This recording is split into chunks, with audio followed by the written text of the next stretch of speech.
Assalamualaikum warahmatullahi wabarakatuh. Alhamdulillahirabbil alamin wa bihi nasta'in wa ala umuri dunya waddin wassalatu wassalamu ala asyrafil anbiya'i wal mursalin sayyidina Muhammadin wa ala alihi washabihi ajma'in. Rabbi shrah li sadri wa yassir li amri wa hlul 'uqdatam min lisani yafqahu qawli. Amma ba'du. Apa kabar anak-anak semuanya, sahabat Al-Qur'an? Semoga semuanya senantiasa sehat dan berada dalam lindungan Allah Subhanahu wa taala. Baik, kali ini kita akan sedikit membahas tentang amanah, sifat yang ada, wajib ada pada Nabi. Yang kedua, yang pertama sidik, yang kedua amanah, yang ketiga tabligh, yang keempat fatonah. Yang kita bahas adalah amanah. Qala Allah Ta'ala fi kitabil karim, a'udzu billahi minasyaitonir rajim. Bismillahirrahmanirrahim. Innallaha ya'murukum an tu'addul amanati ila ahliha wa idza hakamtum bainan nasi an tahkumu bil 'adl. Artinya, wallahu a'lam bihaqiqatil murad, sesungguhnya Allah Subhanahu wa taala memerintahkan kepada kalian semua untuk menunaikan amanah, dan apabila kalian menghukumi sesuatu, maka hukumilah sesuatu itu dengan adil.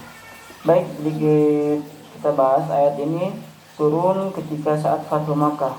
Dalam kitab tafsir lain dikatakan bahwa suatu ketika pada saat Fathu Makkah, Rasulullah Shallallahu Alaihi Wasallam meminta kunci Ka'bah kepada pemegang kunci Ka'bah.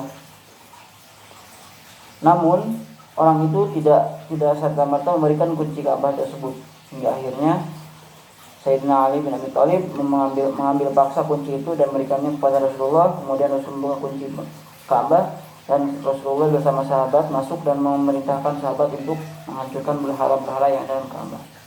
Kemudian Sayyidina Abbas bin Muthalib meminta agar kunci Ka'bah diserahkan kepadanya, agar petugas yang bertugas memberikan minum dan menjaga kunci Ka'bah biar beliau sekalian.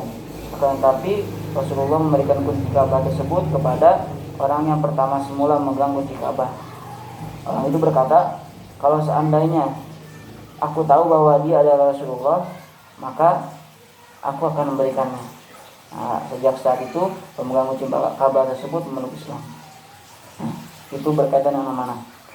Dalam ayat lain Allah berfirman, Inna 'aradna al-amanati ila samawati wal ard fa abaina ay yahmilnaha wa ashfaqna minha wa hamalaha al-insan innahu kana zaluman jahula.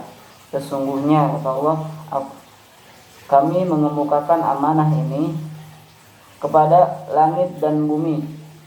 Fa'abaina, keduanya menolak, keduanya enggan. Fa'abaina ayyahmilnaha, keduanya enggan untuk menerima amanah tersebut. Wa ashfaqna minha, keduanya menolak amanah tersebut. Wa hamalaha al-insan, kemudian manusia yang menerima amanah tersebut. Innahu kana zaluman jahula, sungguhnya manusia itu orang yang zalim dan tidak mengetahui. Jadi amanah itu dari kata amina ya'manu amnan, artinya aman. Atau dalam istilah lain secara bahasa, secara terminologi, amanah ialah menjaga titipan yang telah diberikan kepadanya. Seperti amanah yang telah Allah berikan kepada kita, mulai yang ada di anggota tubuh kita, amanah ibadah, kemudian amanah untuk menyembah Allah, itu adalah salah satu contoh bentuk amanah. Ada sedikit kisah yang syarat dengan hikmah yang berkaitan dengan amanah. Suatu ketika ada seorang laki-laki ingin menikahkan putrinya, yaitu adalah Qadi. Qadi itu ialah hakim di kota Marwu, sekarang kota Persia. Dia punya anak yang sangat cantik, hingga akhirnya banyak para pembesar, para petinggi yang datang kepadanya untuk meminang anaknya. Tetapi beliau berkata kepada anaknya, kalau aku terima salah satu pinangan tersebut, maka tentu yang lainnya akan kecewa. Hingga akhirnya bertanya kepada anaknya, wahai putriku, bagaimana pendapatmu tentang orang yang melamarmu? Apa jawab putrinya? Putrinya adalah anak yang solihah. Dia berkata, aku menerima pilihan engkau selama itu baik. Jadi putrinya tahu bahwa ayahnya adalah orang qadi yang solih, yang bijaksana. Akhirnya dia menerima setiap siapa saja yang ayahnya terima. Qadi tersebut Nuh bin Maryam. Satu ketika ayahnya itu pergi ke sebuah ladang. Ladangnya itu beliau mempunyai banyak tanaman, di antaranya buah-buahan kurma, anggur, dan lain sebagainya. Ladangnya itu luas. Nah, suatu karena tidak ada yang menjaga, beliau mencari seorang hamba saya yang ditugaskan untuk menjaga ladangnya.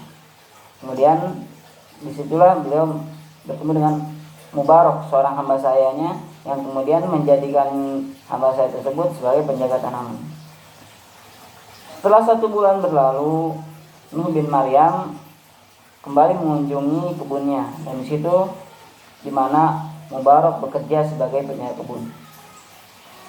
Kemudian Nuh bin Maryam, Qadi tersebut berkata kepada Mubarak, tolong petikan aku anggur yang matang.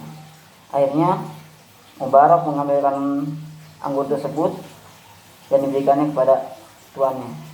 Setelah dicoba, rasanya asam. Ini rasanya asam. Coba tolong ambilkan yang lain.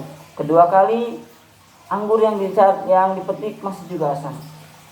Ketiga kalinya diambil lagi, Mubarak masih asam. Akhirnya Nuh berkata, kamu sudah sebulan kerja di sini. Kenapa kamu tidak bisa membedakan mana anggur yang matang, yang manis, mana anggur yang mentah, yang asam? Apa jawab Mubarak? Dia berkata, aku di sini, engkau di sini memerintahkanku untuk bekerja menjaga kebun, bukan untuk mencicipi buah anggur tersebut. Akhirnya mendengar jawaban Mubarak, Qadi tersebut Nuh bin Maryam terharu. Sungguh jujur sekali Mubarak menjaga amanah dari tuannya, sehingga ketika tuannya memerintahkan untuk menjaga, tidak sekalipun Mubarak mencoba mencicipi buah yang ada di ladang tersebut, meskipun untuk berusaha membedakan mana yang matang, mana yang mentah. Akhirnya singkat cerita, Mubarak tersebut seorang budak yang hitam tapi jujur dan amanah, melihat akhlaknya yang bagus, menjaga amanahnya yang bagus. Akhirnya Qadi tersebut Nuh bin Maryam menikahkan putrinya dengan Mubarak. Dari sinilah, dari pernikahan antara Mubarak dan putrinya Nuh bin Maryam tersebut, lahir seorang laki-laki bernama Abdullah bin Mubarak, seorang kelak yang menjadi ulama besar, menguasai berbagai disiplin ilmu dan disegani di masyarakat. Seorang ulama besar lahir dari ayah dan ibu yang soleh. Ayahnya yang soleh, Mubarak, seorang yang jujur, menjaga amanah dan tidak berkhianat, karena lawan dari kata amanah ialah khianat. Kemudian menikah dengan seorang putri yang solihah, anak dari seorang qadi yang soleh pula, hingga akhirnya dari keduanya lahirlah seorang ulama besar, Abdullah bin Mubarak. Baik, seperti itulah kisah sederhana tentang amanah. Bagaimana seorang menjaga amanah, bagaimana kita menjaga amanah yang telah Allah berikan kepada kita sebagai hambanya, amanah yang telah Allah katakan dalam Quran, wa ma khalaqatul jinna wal insa illa liya'budun, dan tidaklah kami menciptakan jin dan manusia kecuali untuk menyembahku.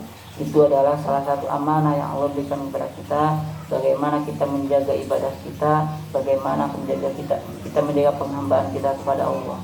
Ada juga amanah fitrah, bagaimana dalam Al-Quran Allah berfirman, wa idza'adzana rabbukum la in syakartum qala wa ta'ala fi kitabil karim alastu bi rabbikum qalu bala syahidna. Dalam alam ruh Allah sudah membuat kesepakatan dengan manusia dari alam ruh, dengan para ruh. Allah bertanya, alastu bi rabbikum, bukankah aku ini ialah Tuhanmu? Qalu, maka ruh itu menjawab, bala syahidna, kami bersaksi bahwa engkaulah Tuhan kami. Itu adalah salah satu amanah fitrah Makanya dikatakan kullu mauludin yuladu ala fitrah, setiap kelahiran itu bayi lahir dalam badan suci. Fa bawahu yuhawidani au yunasirani au yumajisani, maka orang tuanya lah yang menjadikannya ialah Yahudi, Nasrani atau Majusi. Karena sesungguhnya kita sudah membawa amanah fitrah, yaitu fitrah Islam dari semenjak kita lahir. Baik, semoga kita menjadi orang yang amanah dalam menjaga semua yang Allah amanahkan kepada kita, yang ada dalam tubuh kita, penghambaan kita kepada Allah dan ibadah kita kepada Allah. Baik, cukup sekian dari Pak Haji, mudah-mudahan bermanfaat. Kurang dan lebihnya Pak Haji mohon maaf. Wabillahi taufiq wa hidayah, wallahu inayah. Nastaghfirukum minkum al-khata'. Assalamualaikum warahmatullahi wabarakatuh.